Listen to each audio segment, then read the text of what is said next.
Welcome to the Invested Dads Podcast, simplifying financial topics so that you can take action and make your financial situation better. Helping you to understand the current world of financial planning and investments, here are your hosts, Josh Robb and Austin Wilson. All right. Hey, welcome back to the Invested Dads Podcast, a podcast where we take you on a journey to better your financial future. I'm Austin Wilson, research analyst at Hicks & Zerker Capital Management. And I am Josh Robb, Director of Financial Planning at Hicks & Zerker Capital Management. Wow, we work together. That is. Same spot. Same spot. So, Austin, how can they help us grow this podcast? Yeah, we would love it if you would subscribe on whatever podcast player you are listening to us on, which by our research is probably Apple Podcasts. And a couple great people on Google. Oh, no, those are the Spotify people. I don't know if anyone uses Google except for you. Me. But yes, every podcast platform that you can, we would love it if you would subscribe, and then you'll get a new episode every single Thursday when we drop them.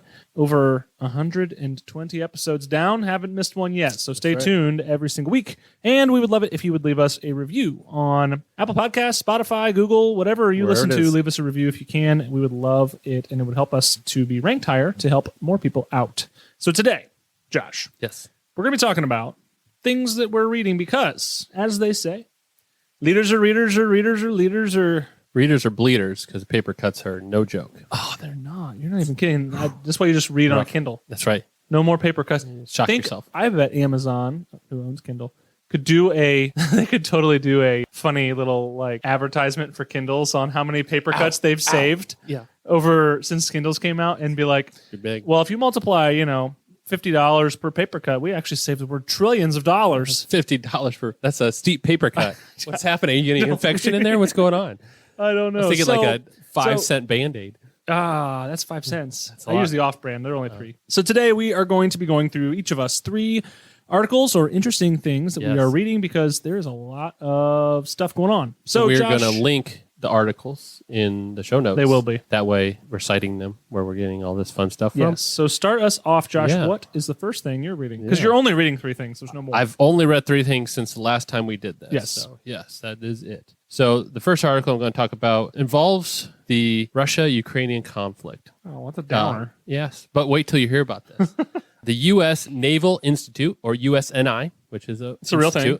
They were reviewing satellite imagery because that's what they do for fun on the weekends. And they noticed that a naval base in Sevastopol, it's a harbor in what was formerly Ukrainians' control of Crimea, now under Russian control. Their harbor there, they noticed some pens that housed dolphins had been moved into that harbor.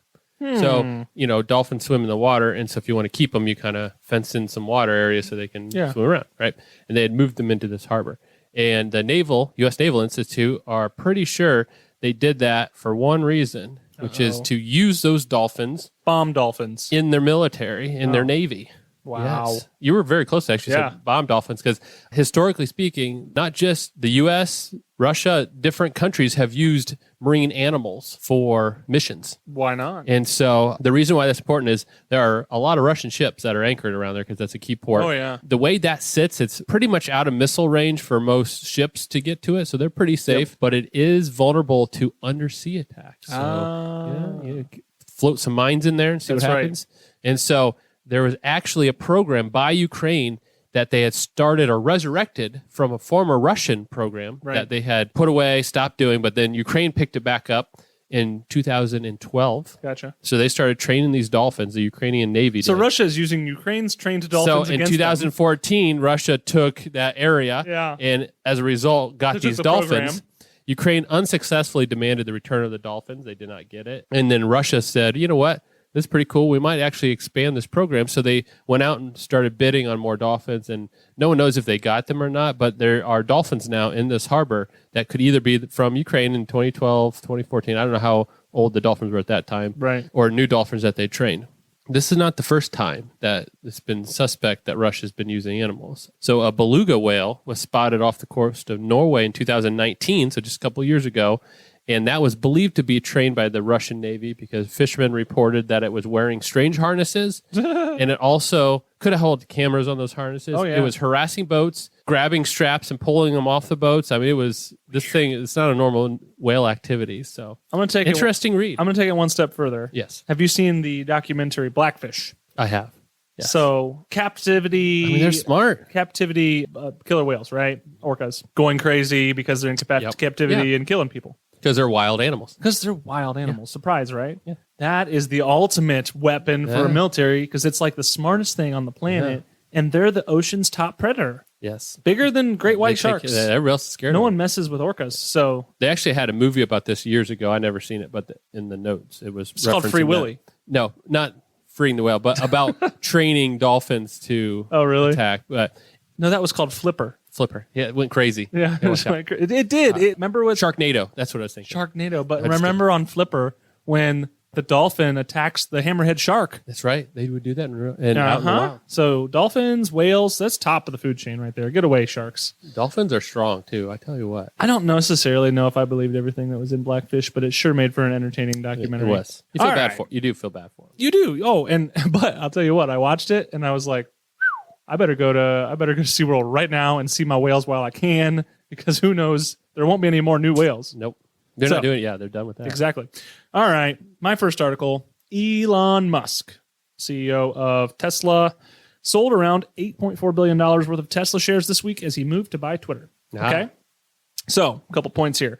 Elon Musk sold roughly $8.4 billion worth of Tesla shares in the days following his bid to take Twitter private, according to filings with the SEC. Now, this is not the first time he's sold a big chunk of stock. Well, he had to sell a bunch to pay all his taxes from his stock options. Yep. So, yes, he's done this before. The bulk of the CEO's sales were made on Tuesday. The filing showed Tesla shares fell 12% that day, but did move a little higher the day after that. So, still down a good bit on that selling pressure there, because that's a chunk. Did his selling move it down? Was that part of the Well, I think it was his selling combined with the fact that he may have to sell more and no one knew exactly how much.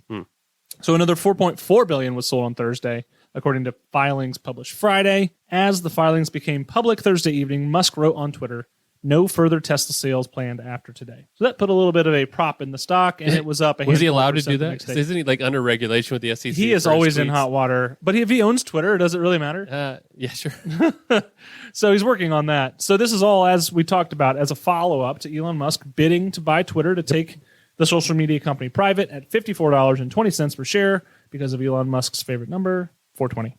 So it's around $44 billion in total. In order to do so, Musk secured $25.5 billion of fully committed debt, including $12.5 billion on loans taken against his Tesla stock, so using his Tesla stock as collateral. Twitter accepted the offer earlier in the week, but the deal still requires shareholder and regulatory approval. So is he buying it all by himself? Well, I think wasn't he shopping around for some people to help him? Technically, he is. Technically, Twitter is being bought by a group that is fully controlled by Musk. Okay. So he may have other people in it as well, but is a quote-unquote, he has control over it, but he may have backing financially. Gotcha. Interestingly enough, there are provisions in the plan. If either side backs out or runs into issues and is at fault, they will have to pay the other side $1 billion. No. So either way. So if Musk gets in trouble and can't make the deal happen, or I don't know what happened, he has to pay Twitter $1 billion. And if Twitter finds another buyer, or if they have an issue on their end that makes it not happen, they have to pay him $1 billion. Oh, man.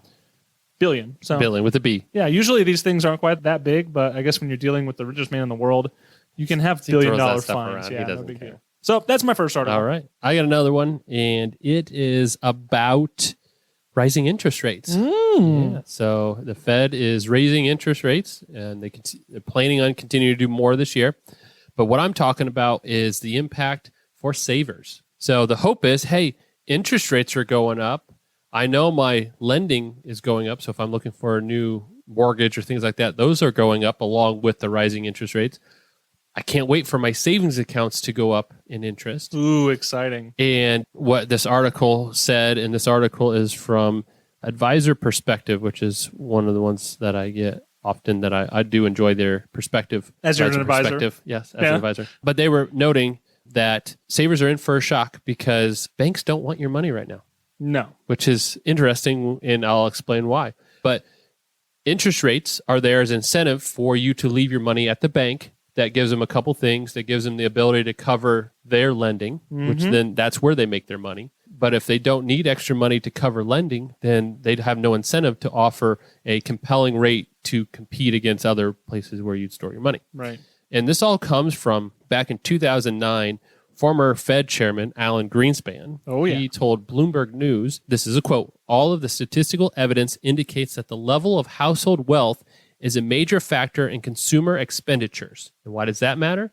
Well, Alan Greenspan's theory was if you could increase people's wealth, they're more likely to spend, which drives our GDP, our growth of our economy.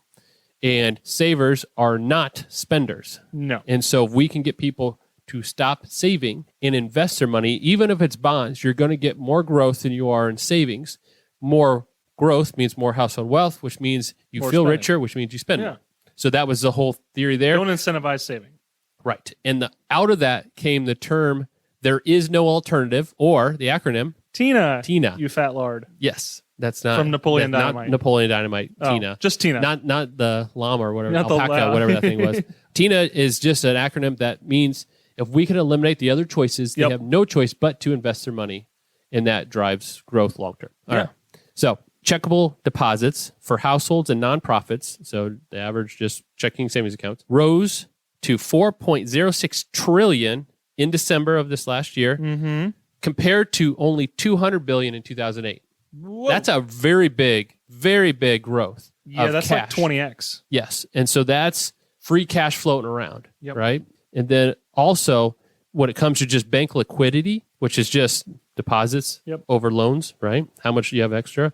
They had $250 billion in 2008. Now it's over $7 trillion. So banks have money. They do not need other money. And this is also why banks because of the global financial crisis in 2008, 2009, a lot of scrutiny was placed on the financial system in general. Yes. And a lot of additional requirements were then made for banks to comply with in order for them to be able to do things like pay a dividend or do stock buybacks or any of these things for shareholders. Stress test them. They would have to stress test them. And now we are running into zero issues with stress tests. Banks are like, no problem. They are, quote unquote, the most capitalized they have ever been. In just what you're talking about here. They have more than enough money to cover their obligations. And they are just in really good shape. So they are able to pretty much do whatever they don't care. So here's a great example. All right. And so banks offer CDs, right? Certificates of deposits. The things that people in my generation used to listen to in the car? Nope. CDs, certificate of deposits. And so if we look at a 2-year CD on average, and this article came out just a little bit ago, but at that point, the rate was 0.39% for a 2-year CD. That's abysmal. Yes, horrible. But what's interesting, if you look at a 2-year U.S. Treasury note, so similar thing, CDs, they have backing, they have some security to them, some insurance, if you will, that they're protected. U.S. Treasury notes backed by the U.S. government, I would argue that pretty much the same amount of security. You're not worried about default on either you're of those essentially risk-free on all of it. 2 years, same time frame. A 2-year Treasury was 2.7. You see the difference there? Banks are not motivated to offer really any savings. That's crazy. And so that's such a huge difference. Big difference. And the way the article was done, I think there was about the same time period they were looking at, because banks, that has risen pretty quickly as well. Right. What their point is just last year, that same 2-year Treasury was only 0.15%. Oh, yeah. So it's gone from 0.15 up to 2.7, a very big rise. Historically, 2-year rates for both of those fall hand in hand. This is the widest gap on record between a 2-year CD and a 2-year Treasury. So savers, don't expect to get a big bump in your savings anytime soon. We just got an email that our online savings account that went you and I from both 0.5 to 0.6. 0.5 to 0.6. And that may be all you're going to get. That's probably about it. They're not wanting our money. No. So, Josh, I have a dad joke of the week for you, and I think you're going to laugh. I'm ready. It's a math joke. Okay. Why didn't 4 ask out 5? Ooh. Numbers dating here. Okay. I don't know. He was 2 squared. 2 squared? I got it. Because he was 4 is 2 squared. 4 is 2 squared. So that's my math joke of the week. I like it. All right. Thought it was something about they were like, they couldn't be. This is really combined. falling on its face. Yes. I was just thinking there's some sort of way of divide, divisible. Yeah, like something along that like line. That. But you're right. So my first article was from CNBC. I didn't mention that earlier. It is linked in the show notes. Yep. My second article is from Business Insider. Ooh. And the headline reads, this is a good one. McDonald's says sales are up partially because inflation is causing grocery prices to rise faster than fast food. Okay, so think about this. That does not make sense. Inflation is pushing up prices across the economy, but that might actually be good news for fast food chains. McDonald's menu prices are up over 8% where they were this time last year, the chain told investors in the most recent earnings report. Even so, it just reported sales that were up 3.5% for the first quarter of 2022 over the previous year, despite data showing that nearly half of consumers plan to reduce spending on dining out because of rising prices. These sales are an increase over 2021 numbers, which surpassed 2019 pre-pandemic levels. Interesting. CFO Kevin Ozan from McDonald's offered a partial explanation for this trend. Food at home has been increasing even more than food away from home, so that's probably been a little bit benefit to us also, he told investors during the conference call. So think about this. Consumer Price Index data, CPI, from the Bureau of Labor Statistics shows this same sort of thing. In March 2022, when this McDonald's quarter ended, all food was up 10% over March 2021. Food prices rose 1% from the previous month. In the breakdown of the data, more of that inflation is impacting food at home, which includes grocery store purchases.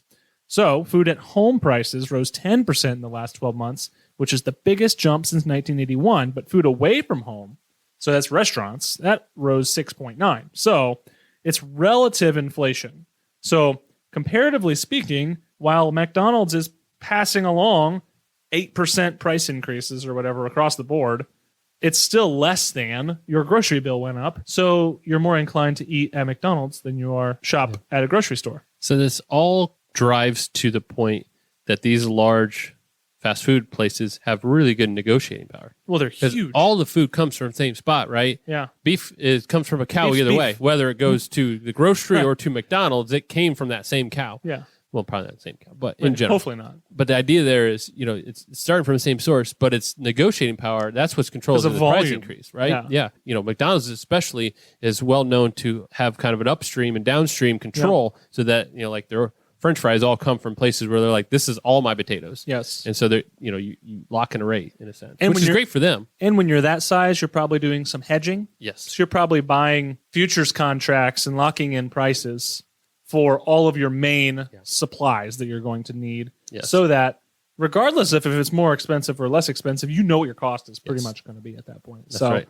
Yeah, that's McDonald's. I thought that was interesting. That was very interesting. Josh, what's your third article? My last article also was CNBC. I saw this one. Student loan forgiveness. Yep. That's been on the news. I actually saw it on the TV as well the last couple of days. But there's been talk about potentially President Joe Biden is going to be doing something with student loan forgiveness. And so President Joe Biden came out on Thursday the 28th, and he said he will be making a decision around student loan forgiveness within the next couple of weeks. That's very vague out there. Yeah. But he followed it up with saying, I am not considering $50,000 in student reductions, which is what had been floating around out there. Well, yeah. But I am in the process of taking a hard look at whether or not there will be additional debt forgiveness. So currently, we've had the last couple of years a pause in interest rates for federal student loan on debt. Interest accrual. Yes. And so they just said, hey, you're not compounding anymore during the pandemic. You can still make payments if you want. Right.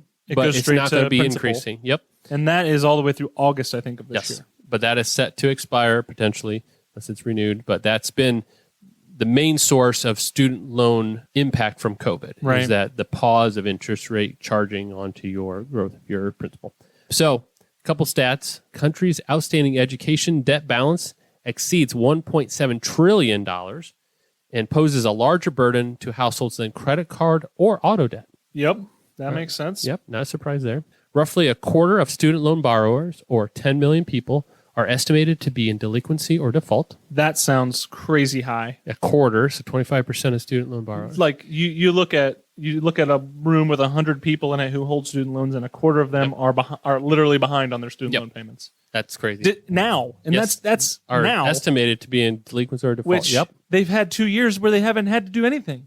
But I'm wondering if that status has just carried, right? Like if you're not if you're not obligated to pay anything throughout that whole time frame, then so it was probably from 2019. Yeah, the end of 2019 or whatever. Which is insane. Yep. Biden has been careful not to say how much debt he's considering, but when he did run on campaigning, he expressed about a $10,000 level during his campaign. Yeah. So an example, if he was to go that route, canceling $10,000 per borrower would wipe out $321 billion of federal student loans, and that would eliminate the entire balance of nearly 12 million people. That's great.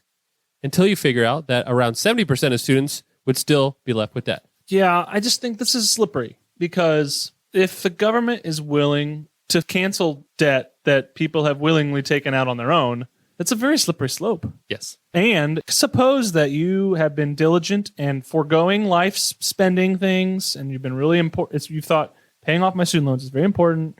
I've driven less nice vehicles and lived in less nice of a house and bought less things for years as I paid these things off very diligently, like I'm supposed to. And then all of a sudden, I'm paid off my loans, and then the loans are canceled or forgiven or whatever.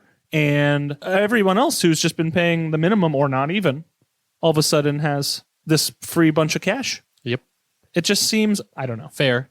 No, Not it seems fair. unfair. Yeah, I was going to say fair, unfair is something that there's a lot to factor into that, right? Situation, socioeconomic status, your background, family, all that stuff. But I will say this.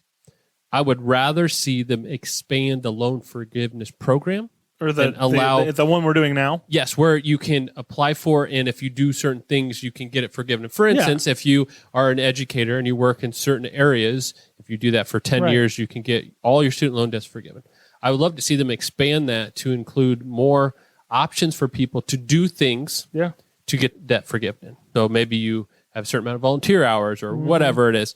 I would also like to see, based on what your degree was, so doctors come out of school with a lot of debt. So I think part of this debt, I think the numbers can be misleading, $1.7 trillion. Well, doctors exit with hundreds of thousands of dollars of debt at times. And make hundreds of thousands of dollars. And they can have the income to pay that off over time.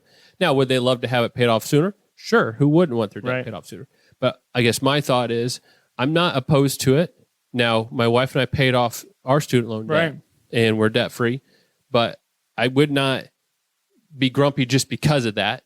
But I would say I'd love to see programs in place instead of just a blanket, because that catches a lot of people. That is just and the blanket's easy to do. It is absolutely easy. Same as you look at the stimulus. That's and everything what caused issues, though. Yes, people who didn't need it got it. Yep, and it caused inflation. Yep, that's exactly what happened, and that's exactly what's going to happen here. Is that the people who don't need it are going to get it and then just go spend it and cause more inflation. That's the other piece of that. What I was going to get to is, I think we need to be very careful about any additional spending because of the inflation. I know. If the government is worried about the higher inflation, spending into our economy is a big culprit for this problem. It's huge. Fiscal spending. Yes. And that's going to anything that either straight from the government spending, quantitative easing or anything like that, or indirect relief that causes additional consumer spending is going to continue this inflation pattern. So I can see where there's potential to help the overall economy out long term. With some sort of program, but I think a blanket approach, just a flat number, things like that are just not the ideal way of doing it. Or maybe, and there's really no rush. They're trying to rush us through before midterms. Well, that's what I was about to bring up. So think about what timing we're in. Midterms are coming up, and based on statistics right now, it's looking very. You offer some money, people are going to like it. It's looking very unlikely that Democrats maintain control of both the House and the Senate, and this student loan forgiveness was something that Biden ran on, also a Democrat. So if he can push that through, then the constituents that are running under the Democratic banner are going to have something to hang their hat on. Yep.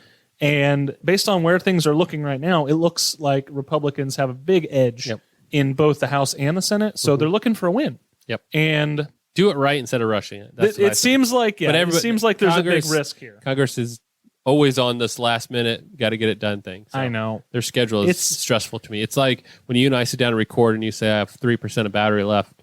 And I'm like, I start sweating and I'm at 100. And so I'm like, what is happening here? Hey, guess what I'm running at right now? What are you at? 61. Okay, you're good. And we are almost done. I'm at 100 and I reduced my screen just to be safe. All right. My third article comes from Bloomberg. Surprise, surprise. Because I read a lot of Bloomberg. So China calls Russia relationship a new model for the world, is what the article is called. So China stepped up its rhetorical support for Russia, defying the U.S. and other nations who want Beijing to condemn Moscow for the war in Ukraine. And here's a quote. An important takeaway from the success of China-Russia relations is that the two sides rise above the model of military and political alliance in the Cold War era, Foreign Ministry spokesman Zhao Lian said, adding that they commit themselves to developing a new model of international relations. That model involved not causing confrontations or targeting other nations, Zhao said at a regular briefing Friday in Beijing. He added that this was different from the Cold War mentality displayed by certain countries Beijing's standard criticism for the U.S. cooperation with blocs like the North Atlantic Treaty Organization, whose expansion Beijing says led to Russia's attack. President Joe Biden warned President Xi Jinping last month of implications and consequences if Beijing backs Moscow over the invasion, and that the Chinese leader said his country didn't want the war. There's been no sign that China has supported Russia or it helped get around its sanctions, but it has offered rhetorical support by repeating Russian conspiracy theories, such as the false claim that the U.S. runs a network of weapons biolabs in Ukraine. Crazy! Beijing has also repeatedly indicated that it stood by the no-limits friendship that Xi and Russian President Vladimir Putin declared when they met just before the Winter Olympics in February in Beijing. Their friendship's a lot like ours, isn't it? No limits. Yeah, that's right. No limits, Josh. It's an interesting relationship that Russia and China have because Russia and China have their own storied history of bloody conflicts, and they share a big border, by the way. It's a very bloody history, lots of conflicts, lots of interesting issues. They never really saw eye to eye on anything, but they have a common enemy now. And the common enemy is the West, which is anyone that has that sort of pro-freedom feeling about them, which in this case right now is U.S./Europe, as NATO would say, as we would see in the North Atlantic Treaty Organization. So it's not a good thing, I don't think, because Russia's not necessarily enormous as a country, and they're getting shut down in terms of economic power. But China is enormous in terms of size of a country, size of people, and not size of people, but like number. They're not saying they're giant, but billions of people. Yeah, they have billions of people. And their economy is large, and their military is quite large. And we know for sure that Russia has nuclear weapons. We also know that Russia, China, North Korea, they're all kind of in a bad spot. It's not forming a fun side of the aisle over there.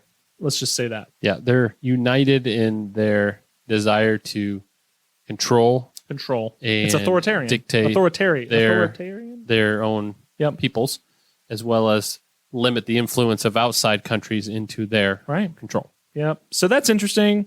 I don't like that model of a relationship for the world, and I hope that China sees what Russia is doing as bad as it really is, even though they're very hesitant to say that. So that's kind of where we're at. But those are the three things that we had this week. Josh, how can listeners get a hold of us? Yes, so if you enjoyed listening to these, you can share this with your friends and family, the things we've been reading. If you have any thoughts, suggestions, or an article you read that you thought was interesting, send it over to us at hello@theinvesteddads.com. Otherwise, we will see you next Thursday. Yes, or you'll hear us later. Have a good week. Bye. Thank you for listening to the Invested Dads podcast. This episode has ended, but your journey towards a better financial future doesn't have to. Head over to theinvesteddads.com to access all the links and resources mentioned in today's show. If you enjoyed this episode and we had a positive impact on your life, leave us a review, click subscribe, and don't miss the next episode. Josh Robb and Austin Wilson work for Hicks & Zerker Capital Management. All opinions expressed by Josh, Austin, or any podcast guests are solely their own opinions and do not reflect the opinions of Hicks & Zerker Capital Management. This podcast is for informational purposes only and should not be relied upon for investment decisions. Clients of Hicks & Zerker Capital Management may maintain positions in the securities discussed in this podcast. There is no guarantee that the statements, opinions, or forecasts provided herein will prove to be correct. Past performance may not be indicative of future results. Indices are not available for direct investment. Any investor who attempts to mimic the performance of an index would incur fees and expenses which would reduce returns. Securities investing involves risk, including the potential for loss of principal. There is no assurance that any investment plan or strategy will be successful.